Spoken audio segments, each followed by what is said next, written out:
So యో guys, finally మనం అయితే వచ్చేసినాం చిత్రకూట్ వాటర్ ఫాల్స్.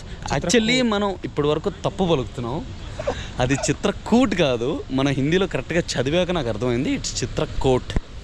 అండ్ మాకు తెలిసిన షాకింగ్ నిజాలు ఏంటంటే this place has a very historical what we say value. So మన రామాయణానికి ఈ ప్లేస్కి చాలా కనెక్షన్స్ ఉన్నాయి. So what they are saying is రాముడు అరణ్యవాసంలో స్పెండ్ చేసిన most of the time he spend his life in this Chitrakoot forest only అంట.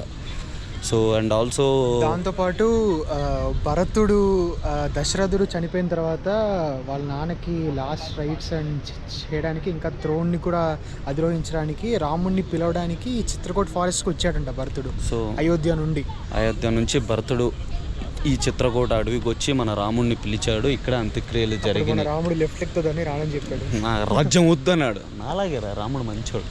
ఓకే, సో ఈ రిఫరెన్సెస్ అన్నీ పక్కన పెడితే నేను జనరల్గా ఇదంతా నాకు తెలీదు. సో నాకు తెలిసింది ఏంటంటే Chitrakoot is one of the biggest waterfall in India, అంటూ ఉండేవాళ్ళు.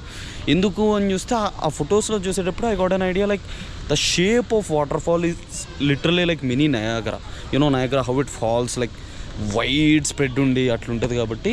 సో దీని నేమ్ కూడా ఇండియన్ నయాగరా ఫాల్స్. ఇండియాలోనే ఇది వైడెస్ట్ వాటర్ ఫాల్స్. ఏషియాలో కూడా మేము we don't know that officially we can't confirm, we will get back to you.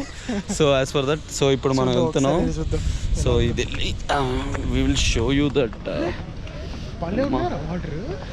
So ఇప్పుడు సమ్మర్లో కూడా అసలు వాటర్ ఉండవు అనుకున్నాం, కానీ వాటర్ అయితే బాగానే ఉన్నాయి. అంటే కంపారిటివ్లీ ఇంత ఎండలకి వాటర్ అయితే మనం ఇంత మాటకి వాటర్ ఫాల్స్ ఏముంటుందిలే కర్ణాటకలో రైనీ సీజన్లో చూసాం.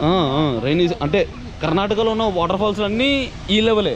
అదేంటి పీక్ లెవెల్ అనేది అసలు యాక్చువల్లీ చాలా పెద్ద ఫాల్స్. ఈ వాటర్ ఫాల్స్కి హార్స్ షూ షేప్లో ఉంటాయి ఈ కొండలు. సో దీనికి హార్స్ షూ వాటర్ ఫాల్స్ అని కూడా ఒక పేరు ఉంది. హార్స్ షూ షేప్లో ఉంటాయి కాబట్టి ఆ షేప్ అలా పడుతుంది. సో ఇప్పుడు మీకోసం కెమెరా ప్యాన్ చేస్తున్నాను. సన్న నుంచి మెల్లగా ప్యాన్ చేస్తే ఇదంతా వాటర్ ఫాల్స్. యాక్చువల్లీ వాటర్ లేవు.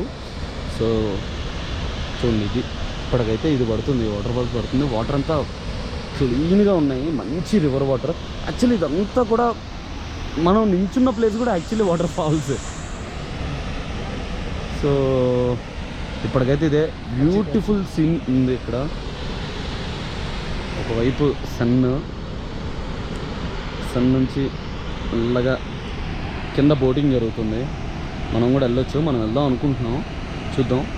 ఇంక ఇలా వస్తే ఇటు మనం చూసిన అన్ని వీడియోస్లో ఆన్లైన్లో ఎక్కడైనా అంత చాలా డర్టీ వాటర్ ఫ్లోవే మనం చూసాం. ఎందుకంటే మోస్ట్లీ రైనీ సీజన్లో వస్తారు జనాలు, అప్పుడు అంతా డర్ట్ లైక్ బ్రౌనిష్ వాటర్ చూసాం. కానీ ఫస్ట్ టైం ఫ్రెష్ వాటర్ నాకు తెలిసి చాలా ఫ్రెష్ వాటర్ చూస్తున్నాం మనం. బ్లూ అంతా మా చిన్నగడ మిస్ అవుతున్నాం. చిన్నగడ వస్తే ఇక్కడ నుంచి డైవ్ కొట్టేవాడు లోపల కంపల్సరీ. అక్కడ కింద అసలు వదిలిపెట్టేవాడు కదా, దూకుదాం రా అనేవాడు. ఆ పైకి ఎక్క రాయి మీద కాదు, ఖచ్చితంగా పక్కకి వెళ్ళి ఆ పైకి వెళ్ళి కూర్చుని ఇలా వెళ్ళి ఆ పైకి వెళ్ళి అక్కడ కూర్చుందాం అంటే ఖచ్చితంగా. ఇప్పుడు మనం వెళ్ళి కూర్చుందాం, మనం అలాగే వెళ్తాం, అది వేరే విషయం. కానీ చిన్న ఉంటే పాడికి వెళ్ళిపోయేవాడు. సో మిస్సింగ్ చిన్న వాటర్ ఫాల్స్ చూడంగానే మా వాడికి ఒక కైండ్ ఆఫ్ ఎక్సైట్మెంట్ వస్తుంది. బట్టలు చింపేసుకుంటాడు డీసెంట్ ఇల్లు లాగా. Okay, that's it for now. Will come back to you later. Bye.